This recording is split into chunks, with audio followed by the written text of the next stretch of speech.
let's go to the MoYu WRM V10. This is the one I've been really waiting for, and I really want to see what it's like. This is the maglev version, the 20 magnet ball core maglev, UV coated, super duper version. Got that off easier this time. It's really interesting to see that the price of this is a little bit less than the V9. Nice. The packaging's a lot smaller than the other ones, and so that certainly is a lot better for my bookshelf space. Usual sort of accessories. New accessories box. It's not the light blue one we're all used to. The battle axe again. Although it did actually say in the instructions it's the magic wand.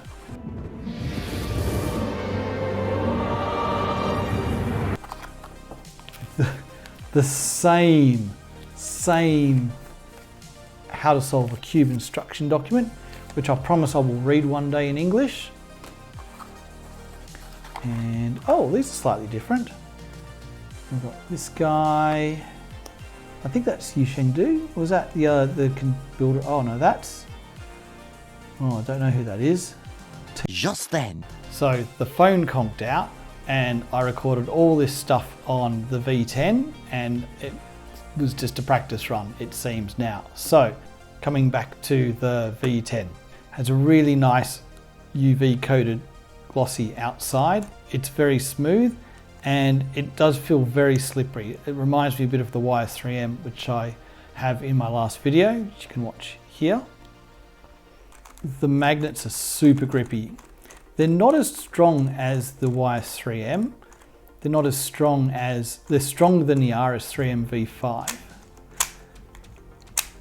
The top part here looks a lot like the V5. It has the same kind of shape here, but inside you can see it clearly has these bits, which are the WeiLong design, with some sort of features that look a bit like the RS3M V5 and some other cubes as well.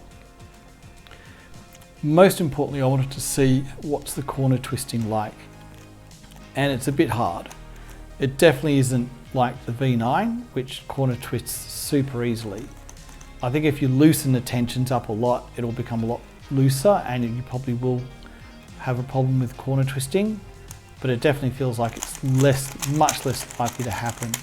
It doesn't have the same problem the YS3M had, where it was super loose, and I found I was just making gaps with my fingers as I twisted and turned, especially for the D-turns. Super fast. But it feels really comfortable. Like, it's a nice sensation. For me, the magnets are just spot on. They are a little bit tight, but I think you need that because it's a lot faster. It's not as fast as the YS3M. It's faster than my RS3M V5, but that's because I've got that set up a little bit differently. This has had no setup at all. Let's have a look at the adjustment system. The new thing. I can't read those numbers. They're too small. So before, you used to use the screwdriver to tighten or loosen the tensions for this direction, and this already feels pretty good.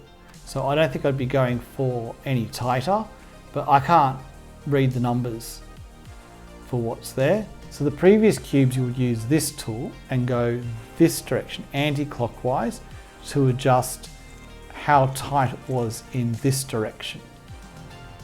So with this one, if you go clockwise, 1, 2, 3, 4, 5, 6, 7, 8. Okay, so it sounds like, whoops, 2, 3, 4, 5, 6, 7, 8. So it's got 8 in each direction. You can definitely see when you're going anti-clockwise, the white ring is coming up, and so that's pulling the magnets together. So that will increase the tension or elasticity. the thing that tightens it when you're doing this. Go in the other directions, the one that tightens it for this way. So if I'm doing this one, it's going to affect this direction. The old style of doing it, which is this, at the moment it's on 1, so that will be the loosest setting, and it goes up to 8, whereas the other one went up to 9. So let's try it on 8 just to see what it's like. No, wrong tool. 1, 2, 3, 4, 5, 6, 7. So you can see the ring here definitely seems a lot higher. That definitely feels a bit tighter. I think you can see it's definitely stopping there because it's a bit tighter. So there's more friction between them. Whereas if I push this one, it definitely isn't going to, it's really hard to make it stop.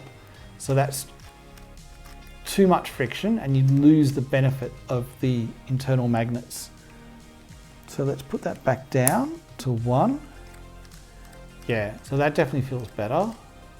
So let's try the other direction. So we go 1, 2, 3, 4, 5, 6, 7, and I think 8 will be clicked down. Yeah, 3, 4, 5, 6, 7. So yeah, that definitely looks a lot tighter there. That definitely feels like a lot closer there than this side. Whether it's usable or not, I don't know. A lot of people have been discussing whether or not it actually works or not. I think I might just leave it on 1 for a while and then see how we go. I think I'm more likely to probably tighten this one up a bit, just to add a bit of more friction between them to slow them down a little bit.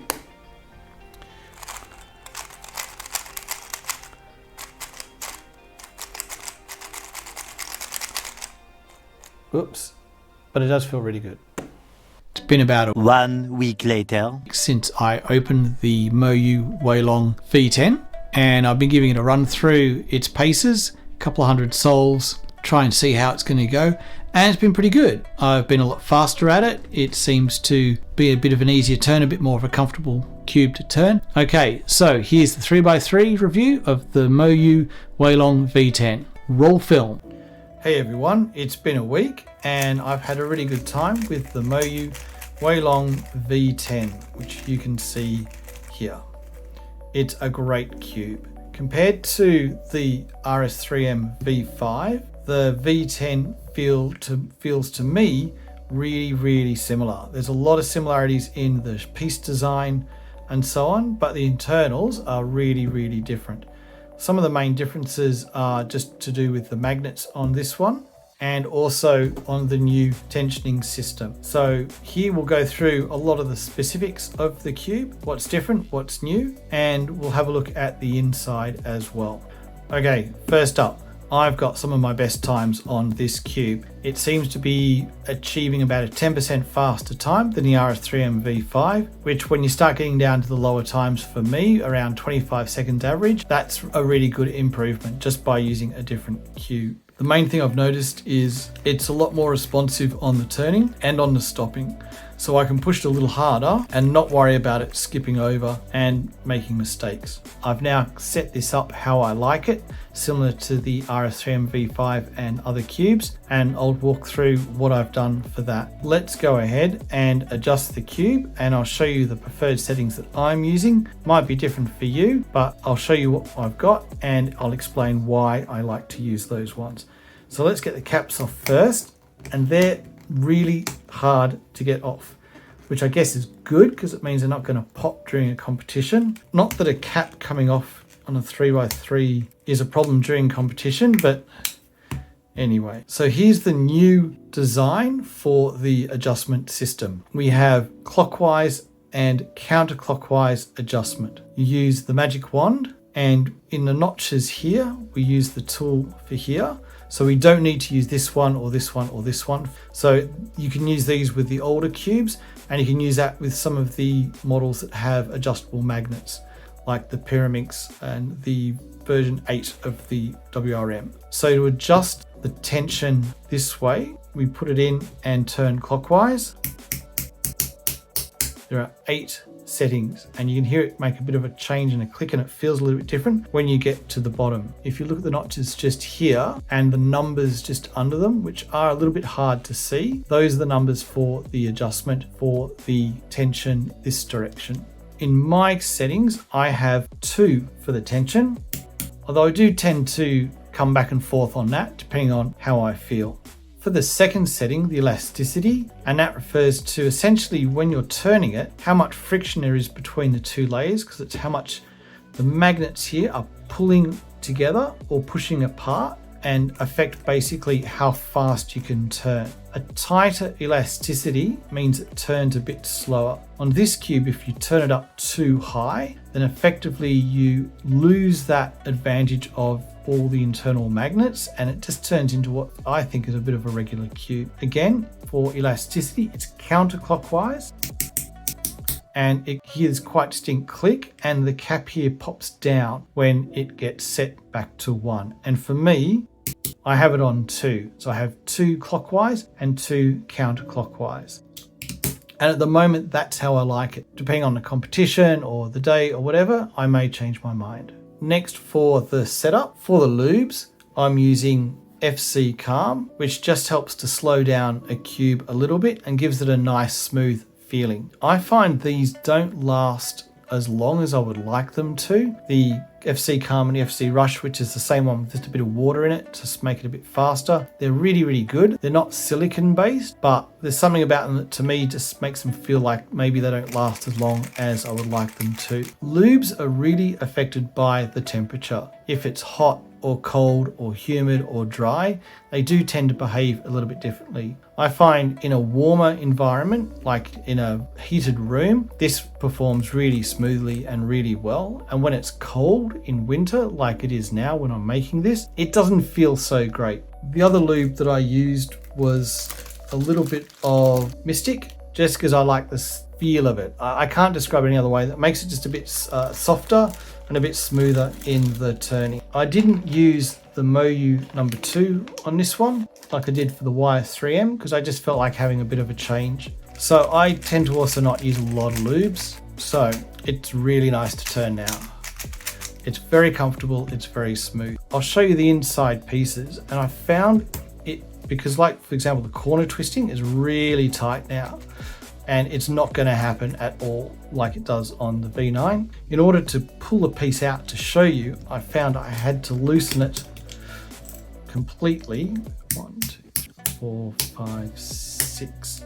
In order to give it that ability to pull the piece out. Otherwise, I felt like it was going to break. So that's really interesting to see that the tighter settings are really tight on this one. And maybe that just needs a little bit of adjustment from MoYu to sort of give it the opportunity to make it a bit looser. Because compared to, so for example, the 20 magnet WireS3M, which has the screw, it's really loose. Like it's really flexible when it came out of the box. Whereas this one, I don't think has the possibility to do that. So let's get a piece out. So what makes this one a bit different to the others is there are repelling magnets on the edges and attracting magnets. Come on. Wow. Maybe that's what's stopping it from corner twisting. These things are massive. There we go. And there are attracting magnets on the corners. It's a split piece design. It's not a cap design, thankfully. And in here you can see there's appears to be a lot more sort of divots where the magnets are. You can see inside there are a lot more magnets as well. So you get repelling magnets here and attracting magnets here. So it's not just corner magnets, it also has magnets on the edges. And so the edge magnets attract these and the corner magnets repel these, and the edge magnets repel these and the corner magnets attract these. The other thing that's different, it has this tortellini shape here, which the RS3M doesn't have, and the WireS3M definitely doesn't have. It's just a very straight up and down design, which gives it that sort of blockier feel. These help with corner cutting. Will this go back in? That is the question today. Yes. Now, again, 1, 2, 1, 2. Isn't that nice? Isn't that easy? The only thing I've noticed about this, and since I've been using maglev cubes, this is something I've really noticed in some of the older cubes I have, which are spring ones, is the sound. The RS3M V5 is pretty much silent when you turn it, but this one has this strange, hollow, light-pitched, plasticky sound. It's a bit of an odd sound, but you definitely hear it when you're turning. You don't hear it on end slices. You only hear it when doing like U's and R's and so on. And it's really odd. And I don't know what it is. I presume it's the white ring. Maybe it's a little bit loose or something as you turn it. The only other downside is that the internal ring color is all orange. Unlike the Tornado V3, which has colors, so it's really easy to see where you are. This doesn't have those colors, and so I find it really hard to see those numbers. In summary, great cube. Should you get it? Yes. Which one should you get? There's a 20 magnet ball core maglev version, which is this one, and it's very fast. There's a spring version, and then there's a regular version with just 8 core magnet and springs.